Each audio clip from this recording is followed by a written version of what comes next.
Hey guys, and welcome to the Captain Fizz and Mask Guy show. Tonight we're going to be talking about Fluffy himself, Gabriel Iglesias, who I happen to Iglesias. What? I'm sorry. And you know what? Much more, or maybe much less. We'll have to wait and see. So you know what? Listen to the music. We'll be right back.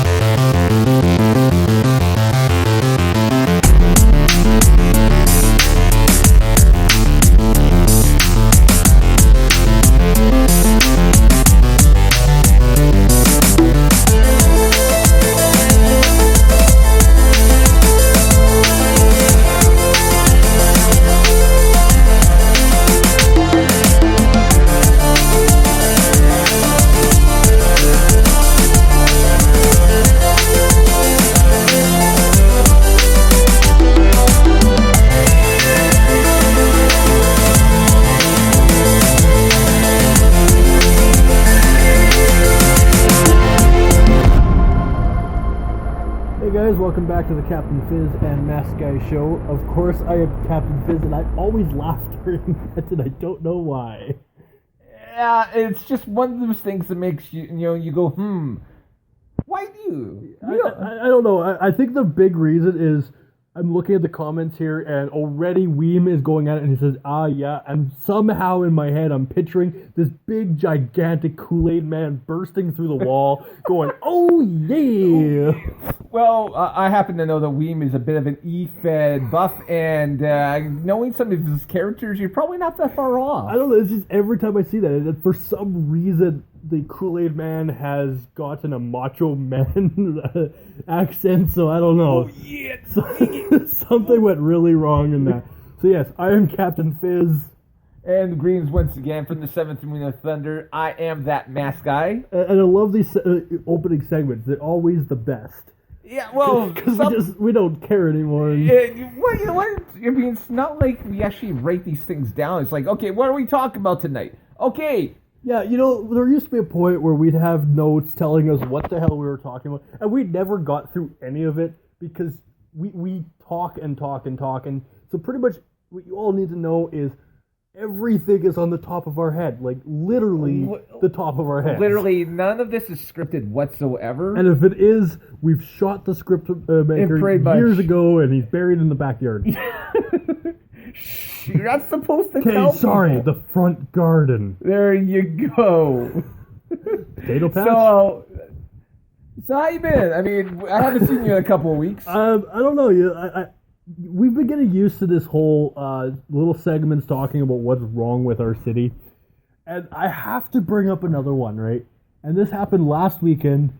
I am downtown, which anyone who knows Winnipeg knows downtown is like the gigantic toilet of the city, which is really sad when the whole city is a toilet, but this is the toilet of the toilet.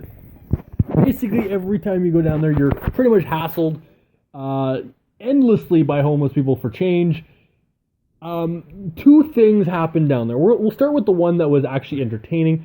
I was down there to shop, which is ironic because I don't shop. I walk in, I grab what I'm doing, I pay for it, and I run out. I'm like the fastest shopper alive. Good plan.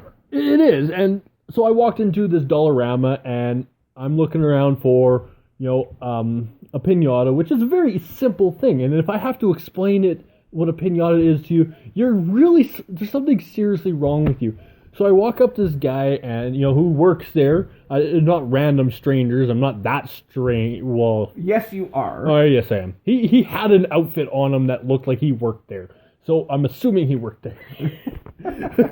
And I'm like, I look at him, and I'm like, do you guys have piñatas?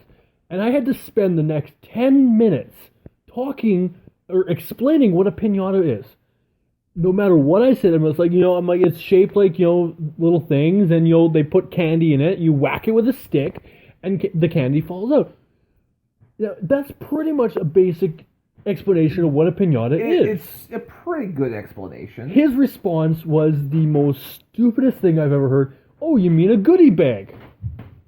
Now, I I don't know about you, but if you whack a goodie bag with a stick, you're either A, blind, B, you're bored, or C, you really have a sad childhood. If that's your pinata, like something's seriously wrong. But that's what he continuously came back to of what this pinata was a goodie bag. A goodie bag. Now, I have to add, and this is the most entertaining part of this, is he's Mexican. Now, like, for a Mexican not to know what a piñata is like a Canadian to not know what hockey is. Well, someone who's native to our country. I mean, if you're coming here from another country, you may not know what hockey is, because Okay, if you know what 90% of the world plays, soccer, or as they call it, football. I'm sorry. The pamphlet they hand you when you come into the country pretty much explains what hockey is. It is a feverish thing played on ice, and I can't speak. This is sad. It's sad, but you know what? I actually remember you telling me a little bit about this. I went off and I, went on Wikipedia to find out. And, this is, not just, Mexico. This is actually something that was introduced in Europe and then brought to the New World. Yeah, but come on. Everybody... For someone... okay, I can see maybe someone from Asia or South America. Well, maybe not South America, but Asia, or Africa not knowing what, piñata is. But when you consider that, piñatas have been in Western society for the better part of a century. I'm sorry, like, if you don't know what a piñata is, I still feel sorry for you, no matter where you're from. But if you're Mexican, you don't know what a piñata is, seriously, like, what is wrong with you? And I really enjoy these segments where we make fun of the city, because some of the best things happen in the city. I've actually been told I should do a mockumentary of Winnipeg. Yes. Which is the easiest thing to do, unfortunately. But I have a funny feeling it won't go over very well in this city. As our official Twitter account went off and brought up, and you pretty much think the entire city is a mockumentary. The city is like, yeah, it's, if you go to it, if you watch anime, that one city that everybody avoids, that is us. It's like every vehicle somehow deters around the city and continues through. Which is too bad, because, Winnipeg has got the potential to be a great city. We are the fastest growing city in all of Canada. And 90% of them are from another country. This is true. Because everybody from here is trying to leave already. Although, it's, the cost of living here is much lower than, almost anywhere else. This is a mockumentary. We're not praising the city. I'm mockumentary. I'm just going off and defending it a little bit. Well, but okay, I'll give you that. But we'll go into the second part, which I think is the most hilarious, and I'm really quite shocked that I didn't get punched or hit or something. But I had this random urge when a homeless person walked up to me, and I mean, like, literally face to face with his hand out asking for change. Now, he didn't say anything to me. He just held his hand there, and I noticed he had a couple dimes in his hand. So me, being the brilliant genius, decided that he was giving the change away. So I decided to grab the dime. Just one. I left him the other, and then I decided to walk away. Now, when I'm walking away, it's not so much a little slow walk. I started walking away like my feet were on fire. I'm like galloping and, skipping, and he's just standing there staring at me. I decided to give him back his dime because I felt bad for him. And that was pretty much the entertainment. I don't know what I was thinking or why I did what I did, but it seemed entertaining at the moment. We hear stories about all these homeless people asking for the money and, and not just asking, but demanding. I figured this was kind of a nice play on that of, not so much that he was actually giving the money away, but I thought he was. It's definitely, and I know this is not just here in Winnipeg. It seems to happen to a lot of places, but there are streets that if you drive down and you stop at a red light, they're going off and they're cleaning off your headlights. They're cleaning your windows, whether you want them to or not, and then holding out their hand, expecting you to give them some money. And the only reason I felt brave enough to do something like this was because I actually passed him about 5-10 minutes earlier, and he was sleeping on the sidewalk and got woken up by the cops. So I knew he was still slow. So at least I could outwalk him. There's no running for me. That was way too early. It was like 4 o'clock, but that was still way too early. So, we might as well get back into our other segment. That's pretty much our mockumentary of the week. That is, story time with Captain Fizz. Yeah, I don't know. Like, I think it's an interesting little twist on our show, and provides a little extra comedy for It definitely is. Kool-Aid people out there. Just don't drink the blue Kool-Aid. Really? Yeah, don't drink the blue. What's wrong with the blue Kool-Aid? I haven't decided yet. Okay. It's blue. Something's wrong with the blue. You know it's Smurf juice. Go for the yellow. Really? Really. So, I had the pleasure of watching Gotham last night. Yeah, shocker. Shocker. I actually watched it live for a change. I usually go off and watch it off my PVR a little later in the evening. But I managed to kick my wife out of the house for the evening. So with my son playing with his toys on the floor, I got a chance to watch Gotham, and it was interesting. Okay, I have to say this. I've been complaining about the lack of storyline in Gotham this season. I really want to take that back as of last night.